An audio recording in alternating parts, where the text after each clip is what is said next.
ஹைவேல ஒரு 120 டச் பண்ணதும் உங்கள் வண்டி ஃப்ரண்ட்டில் ஆடுறதை பார்த்து பயந்து ஸ்பீடை கம்மி பண்ணியிருக்கீங்களா? இதை டெட் வாபிள்னு சொல்லுவாங்க, இல்லை டெக்னிக்கலாக டேங்க் ஸ்லாப்பர்னு சொல்லுவாங்க.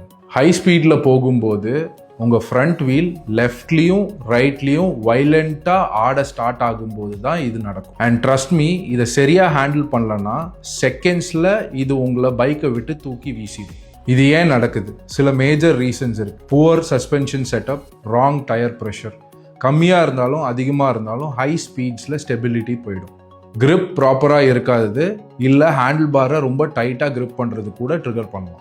ஹைவேல உங்கள் ஃப்ரண்ட் வீலுக்கு ஸ்டெபிலிட்டி ரொம்ப முக்கியம். ஆனால் ஒரு பம்போட ஃபோர்ஸ் ஆர் வெயிட் ட்ரான்ஸ்ஃபர் சரியாக அப்சார்வ் ஆகலைன்னா அந்த எனர்ஜி ஸ்ட்ரெயிட்டாக பார்ஸுக்கு போய் வாபிள் ஸ்டார்ட் ஆகிடும். ஸோ இதை எப்படி அவாய்ட் பண்ணுறது?